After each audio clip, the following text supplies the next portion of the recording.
বন্ধুরা, আমি মধুমিতা আজকে আপনাদের সামনে একটা রেসিপি নিয়ে চলে আসছি। সেটা হচ্ছে ছোলা আর কাবলি ছোলা দুটো মিক্স করে নিয়েছি এখানে। আর এখানে নিয়েছি আলু আর কাবলি ছোলা আর যে ছোলা এমনি ছোলা দুটোকে আমি আগে থেকে সেদ্ধ করে রেখেছি। আর আলুটাকে আমি সেদ্ধ করে রেখেছি। আর এটার সাথে আমি পনির করে আপনাদেরকে আজকে রেসিপিটা দেখাবো। বন্ধুরা, এই মটর ছোলায় দেওয়ার জন্য আমি এখানে পনির নিয়েছি। আর পনিরগুলোকে দেখুন খুব সুন্দর করে ছোট ছোট টুকরো করে নিয়েছি। পনির দেবো বলে এখানে সামান্য পরিমাণ এখানে আমি পনির নিয়েছি। এই ছোলাতে দেওয়ার জন্য আমার লাগবে নুন, হলুদ গুঁড়ো, লঙ্কার গুঁড়ো, এখানে লাগবে গরম মশলা, এখানে নিয়েছি ধনে গুঁড়ো, জিরের গুঁড়ো, আর সাথে নিয়েছি এখানে শুকনো লঙ্কা আর গোটা হচ্ছে গরম মশলা, আর এখানে নিয়েছি হচ্ছে আমি ধনে পাতা কুচি নিয়েছি। এখানে গোটা কয়েকটা রসুন, আমি রসুনগুলোকে গোটা গোটা করে মটরে দেব। আর এখানে হচ্ছে টমেটো আছে, কেটে রেখেছি। টমেটোর সাথে নিয়েছি বন্ধুরা, আমি আপনারা দেখুন পেঁয়াজগুলোকে আমি বড় বড় টুকরো করে কেটে নিয়েছি। এইভাবে পেঁয়াজগুলোকে আমি এখানে অ্যাড করব। এখানে দেখুন আমি আদা, পেঁয়াজ, রসুন, কাঁচা লঙ্কা পেস্ট করে নিয়েছি একসাথে। বন্ধুরা, কড়া গরম হয়ে গেছে। আমি এখানে এখন প্রথমে পনিরটাকে ভেজে নেব। তার জন্য দিলাম পরিমাণ মতো সরষের তেল। বন্ধুরা, এই পনিরের উপর আমি দিয়ে দিলাম নুন, দিয়ে দিলাম সামান্য পরিমাণ হলুদ গুঁড়ো। এবার আমি পনিরটাকে নুন আর হলুদ দিয়ে মেখে নিলাম। তেল গরম হয়ে গেছে, এখন আমি পনিরগুলোকে ভেজে নেব। যেহেতু পনিরগুলোকে আমি মটরে দেবো, ছোলা মটরে, তাই জন্য আমি পনিরগুলোকে ছোটো ছোটো টুকরো করে নিয়েছি। আপনারা চাইলে বড় বড় টুকরো করেও দিতে পারেন। পনিরগুলোকে একটু উল্টে পাল্টে দিচ্ছি, একটু লাল করে ভেজে নেব।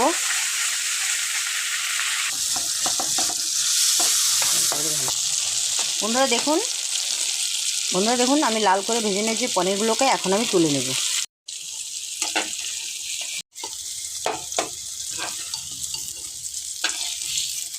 আমি এই পনিরগুলোকে এভাবে লাল করে ভেজে নিয়েছি। এখন আমি কড়াতে দিয়ে দিলাম পরিমাণ মতো সরষের তেল। দেখুন তেল গরম হয়ে গেছে, এর মধ্যে আমি দিয়ে দিলাম দুটো শুকনো লঙ্কা, আর এখানে দিয়ে দিলাম গোটা গরম মশলা। এখানে আছে দারচিনি, এলাচ আর লবঙ্গ। দিয়ে দিলাম এটার উপর এই যে কেটে রাখা পেঁয়াজগুলোকে আমি ভেজে নেব। বন্ধুরা, এখানে আমি কয়েকটা রোয়া নিয়েছি, এগুলো গোটা গোটা দেবো বলে, তাতে কি হয় মটরটা খেতে স্বাদ লাগে। বন্ধুরা, পেঁয়াজটাকে আমি আধা কাঁচা সেদ্ধ করে রাখবো, পুরো লাল করে ভাজবো না পেঁয়াজটাকে, কারণ এই পেঁয়াজের সাথে আমি আলুটাকে এখন একবারে ভেজে নেব। সেদ্ধ করা আলু যে রেখেছিলাম সেই আলুটাকে আমি এখন ভেজে নেব।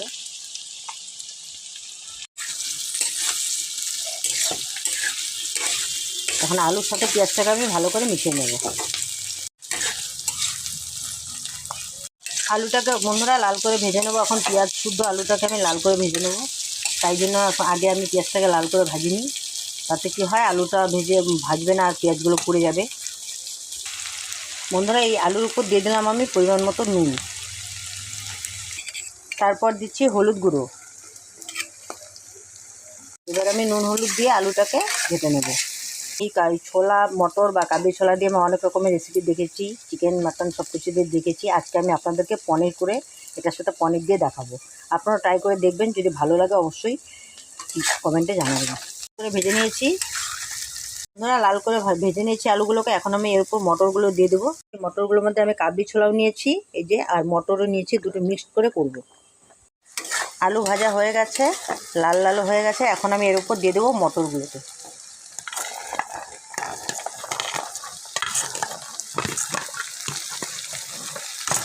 এবার আমি মটরের সাথে আলুগুলোটাকে মিশিয়ে নেব।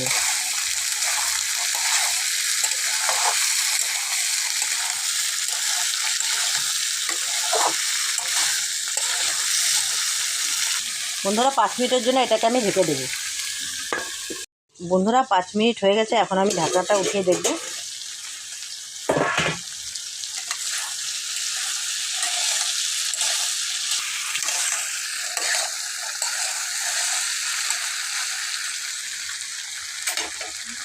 বন্ধুরা, এই মটরের উপর দিয়ে দিলাম আমি 2 চামচ আন্দাজ ধনে গুঁড়ো, তারপর দিলাম জিরের গুঁড়ো, তারপর দিলাম কাশ্মীরের লঙ্কা গুঁড়ো। এবার আমি মটরের সাথে এই মশলাটাকে মিশিয়ে নেব।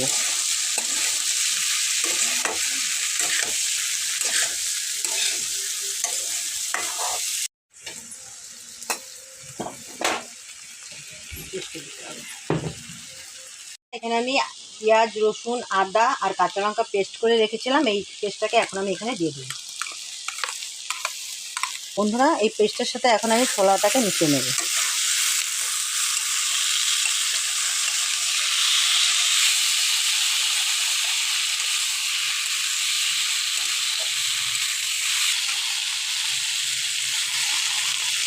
এই মটরটাকে আমি ভালো করে ভেজে কষিয়ে নিতে হবে, আর কষিয়ে নিতে হবে মোটামুটি যতক্ষণ তেল না ছেড়ে যায় আর কাঁচা গন্ধগুলো চলে না যায় ততক্ষণ পর্যন্ত এই মটরটাকে ভেজে নিয়ে নিতে হবে।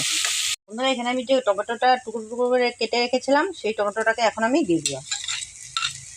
তাতে আমি মটরগুলিকে মিশিয়ে নেব।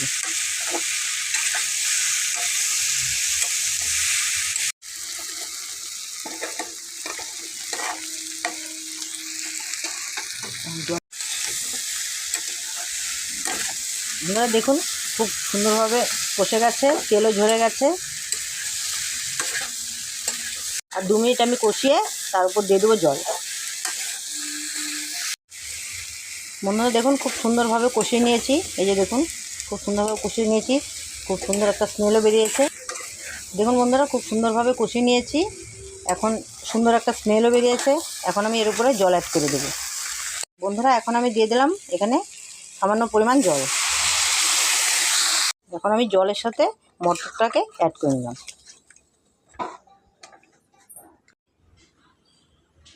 বন্ধুরা, এই যে দেখুন, আমি এতটুকু জল অ্যাড করেছি, তার কারণ হচ্ছে এই জিনিসটা এখন একটু সেদ্ধ হতে একটু সময় নেবে, তাই এতটুকু জল দিয়েছি আমি। ভেজে রেখেছিলাম এই পনিরটা এখন আমি দিয়ে দিলাম। তার উপর দিয়ে এখন পনিরটাকে দিয়ে দিলাম, আর তার উপর দিলাম এখন কেটে রাখা ধনেপাতা দিয়ে এখন আমি মটরটাকে একটু ঘেটে নেব। পরিমাণ একটু গরম মশলা অ্যাড করে দিলাম।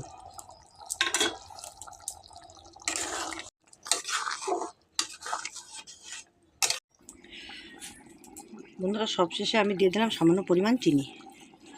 মটরটাকে একটু ঘেটে নেব, আর 5 মিনিট হলে বন্ধুরা এখানে হয়ে যাবে। আপনারা দেখুন ছোলাটাকে আমি কীভাবে করেছি, একটু গ্রেভি গ্রেভি রেখেছি, আর এই যে পনিরগুলোকেও টুকরো টুকরো করে রেখেছি, এই যে, আর টমেটোগুলো সিদ্ধ হয়ে গেছে, আর বেশি পাতলা করিনি। এখন আমি ছোলা মটরের তরকারিটা আমি এখানে ঢেলে নেব। বন্ধুরা, এই ছোলা মটর দিয়ে পনির দিয়ে এই রেসিপি আপনাদের কেমন লাগলো অবশ্যই কমেন্ট করে জানাবেন। আর যদি ভিডিওটা ভালো লেগে থাকে তো অবশ্যই লাইক শেয়ার সাবস্ক্রাইবটা করে দেবেন। আমার ফেসবুকে গিয়ে আমার পেজটাকে ফলো করে দেবেন। সুস্থ থাকবেন, ভালো থাকবেন, আর দেখা হচ্ছে নেক্সট ভিডিওতে।